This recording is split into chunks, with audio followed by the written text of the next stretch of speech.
Hello friends, welcome back to my YouTube channel. Friends, अगर आप employ selection board द्वारा जारी भर्ती परीक्षा की तैयारी कर रहे हैं, जैसे Madhya Pradesh group 4 assistant grade 3 भर्ती परीक्षा 2025 की तैयारी कर रहे हैं या फिर ग्रुप 1 की तैयारी कर रहे हैं, अगर आप ग्रुप 1 की भी तैयारी कर रहे हैं तो ग्रुप 1 सब ग्रुप 3 में भी जनरल इंग्लिश से रिलेटेड क्वेश्चंस आएंगे।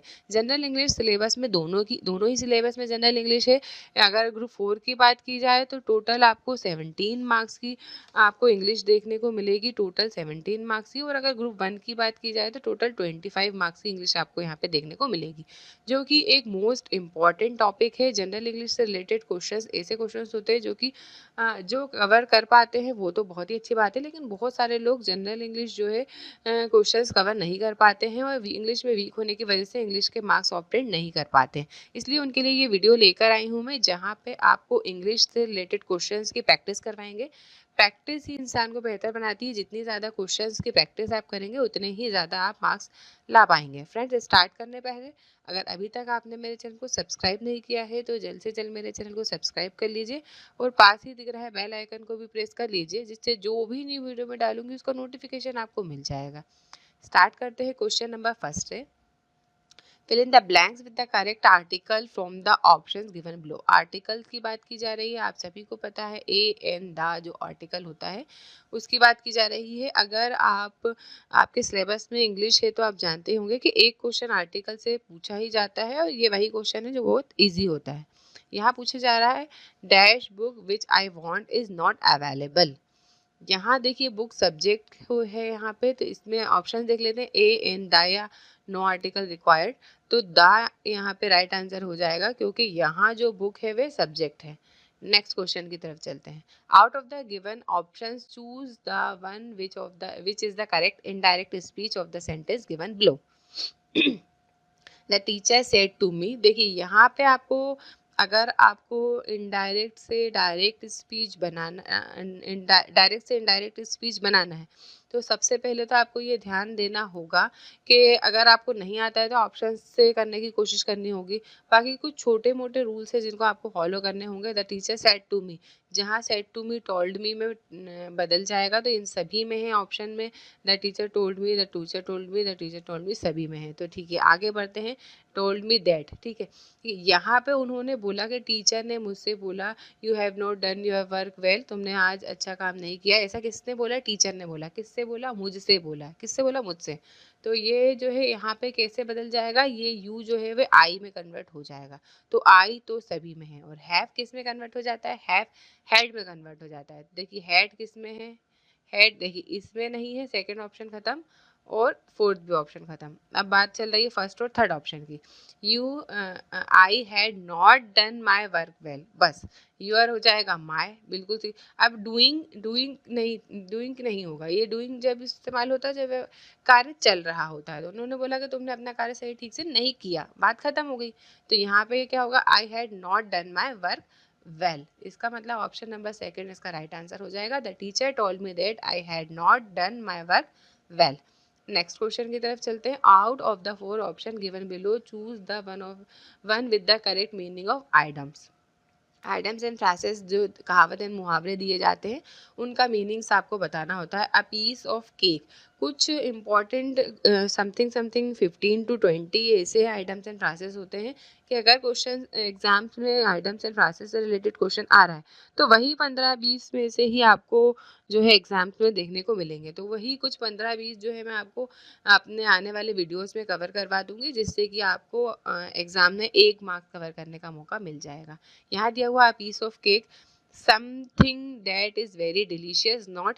देखिए इसका सबसे इजी तरीका ये है कि अगर आइटम्स से रिलेटेड से मिलता जुलता आपको कुछ ऑप्शंस में मिल रहा है तो वो तो कभी भी नहीं होगा आंसर, ठीक है।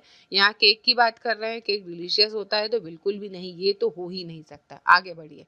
Something that is very difficult, नहीं, ये भी इसका आंसर नहीं है। Something that is very easy to complete, ये इसका राइट आंसर हो जाएगा। अगर कोई कार्य करने में बहुत इजी है, कई बार कुछ लोग बोलते हैं खाने का हलवा थोड़ी है, तो मतलब इतना आसान थोड़ी है, तो वही बात है, इतना आसान है आ पीस ऑफ केक। तो इसका राइट आंसर हो जाएगा something that is very easy to complete. ये थर्ड नंबर का इसका राइट आंसर हो जाएगा। Next question, out of the given option which best expresses the meaning of the given proverb. Two words don't make a right. दो गलत मिलकर एक सही नहीं बन सकते हैं। कैसे कि अगर किसी एक इंसान ने अपने साथ गलत किया है तो उस एक गलत को के साथ आप एक और गलत कर देंगे तो माइनस माइनस मिलके प्लस हो जाएगा। ये रूल्स रिलेशनशिप में फॉलो नहीं होता है, इसलिए आपको बताना है कि इसका राइट आंसर क्या हो जाएगा कि दो गलत मिलकर एक सही नहीं बन सकते। कि किसी ने आपके साथ गलत किया है तो आप भी उसके साथ गलत ही करें तो आप सही हो जाएंगे, नहीं। ऐसा आपको इस ऑप्शंस में ढूंढ के बताना है कि ये बात किस ऑप्शन से फॉलो हो रही है। डायरेक्ट राइट आंसर की तरफ चलते हैं देर ना करते हुए। ऑप्शन नंबर 4 इसका राइट आंसर हो जाएगा। It is not acceptable to do something bad to someone just because they did something bad to you first. अगर किसी और ने आपके साथ पहली बार बुरा किया है तो बदले में आप भी उसके साथ गलत करें, ये बिल्कुल भी एक्सेप्टेबल नहीं है। तो it is not acceptable to do something bad to someone just because they did something bad to you first. दो गलत मिलकर एक सही नहीं बन सकते। नेक्स्ट क्वेश्चन की तरफ चलते हैं। Out of the given 4 words one is spelled incorrectly, find the word that is incorrectly spelled. First देखते हैं, इंडिपेंडेंट, बिल्कुल सही लिखा है ये। देखिए ये क्वेश्चन भी प्रैक्टिस से ही आएगा। आप जितनी ज़्यादा प्रैक्टिस करेंगे उतनी ही ज़्यादा आप इस तरीके के क्वेश्चंस कर पाएंगे। ऑप्शन नंबर सेकंड, इग्नोरेंस, ये भी सही लिखा है। ऑप्शन नंबर फोर्थ, इंटेलिजेंस, ये भी सही लिखा है। इररेजिस्टेबल, ये यहाँ पे गलत लिखा है। अगर आप इररेजिस्टेबल की बात की जाए तब आपको यहाँ पे सही स्पेलिंग होगी IRRESTIBLE।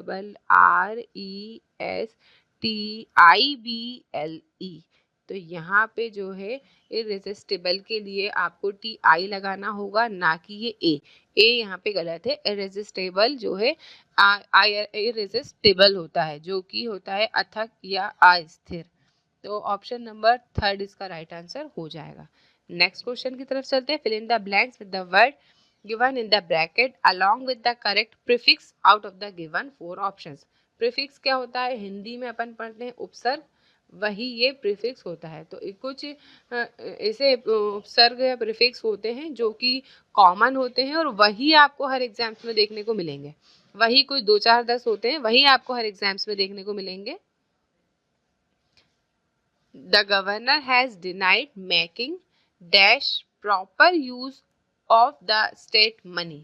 देखिए प्रॉपर के आगे क्या लगता है? प्रॉपर का के आगे अगर अपन देखते हैं तो improper no, improper no, disproper no. Improper होता है, क्या होता है? इम्प्रॉपर होता है। अगर इसके प्रीफिक्स की बात की जाए तो इम्प्रॉपर इसका राइट आंसर हो जाएगा, option number second. Next question की तरफ चलते हैं। A sentence with an underlined word is given below. Find the word which is most similar in meaning to the underlined word। आपको ये बताना है कि इस सेंटेंस में जो अंडरलाइन वर्ड है उसका मीनिंग क्या होगा। कई बार क्या होता है कि इस सेंटेंस से रिलेटेड अंडरलाइन वर्ड होता है जो सेंटेंस पढ़कर समझ में आ जाता है कि इसका जो है मीनिंग क्या होगा। यहाँ पढ़ते हैं the scarcity of water in the small town is destroying the livelihood of most of the farmers. तो स्कार्सिटी ऑफ वाटर मतलब वाटर की कमी हो रही है। यहाँ पे क्या हो रही है? कमी। तो यहाँ शॉर्टेज इसका राइट आंसर हो जाएगा, option number first. Next question की तरफ चलते हैं। A sentence with an underlined word is given below. Find a word which is opposite word।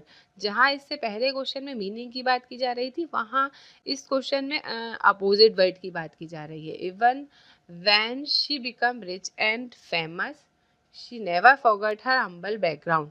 अगर वे इस समय बहुत ज़्यादा रिच और फेमस हो गई है फिर भी वे अपना विनम्र स्वभाव जो है वे नहीं भूल रही है। तो इसका जो उल्टा होगा कि अगर कोई अपना विनम्र व्यवहार नहीं भूल रहा है तो इसका उल्टा क्या होगा? जेंटल, पोलाइट, फेमस नहीं, प्राउड। मतलब अब इसका उल्टे की बात की जाए, अगर कोई बहुत ज़्यादा फेमस और सक्सेसफुल या रिच हो गया है तो वे क्या हो जाएगा? इसका उल्टा, हम्बल का उल्टा इस जगह हो जाएगा प्राउड, तो कि बहुत घमंडी हो गया है। नेक्स्ट क्वेश्चन की तरफ चलते हैं। Choose a word that can be replaced for the given sentence. Allowance paid to wife on legal separation.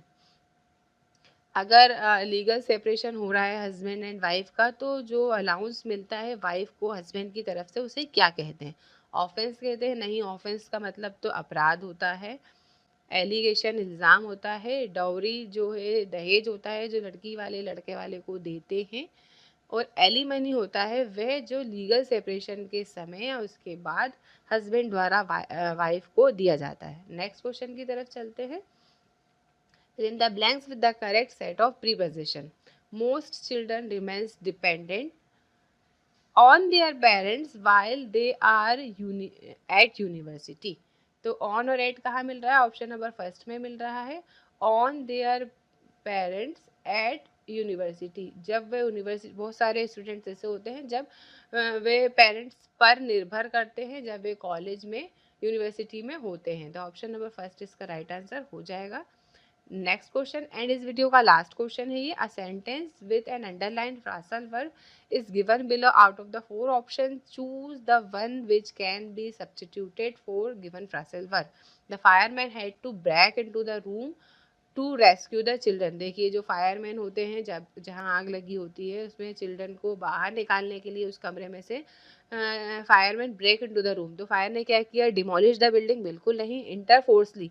देखिए फोर्सली इंटर होना पड़ा फायरमैन को चिल्ड्रंस को बाहर निकालने के लिए। फ्रेंड इस वीडियो के इंपॉर्टेंट क्वेश्चंस कंप्लीट हो चुके हैं। मैंने इस वीडियो में ऐसे इंपॉर्टेंट क्वेश्चंस लेने की कोशिश की है जो कि आपको एग्जाम्स में देखने को मिलेंगे। हर तरीके का एक क्वेश्चन लेने की कोशिश की है ताकि आपको समझ में आ जाए कि group 4 specially ESB employ selection board द्वारा जारी भर्ती परीक्षा में किस टाइप के क्वेश्चंस आपको एग्जाम्स में देखने को मिलेंगे। फ्रेंड्स नेक्स्ट वीडियो जल्द से जल्द लेकर आऊँगी मैं। तब तक के लिए आप सभी को मेरी तरफ से best of luck and good bye.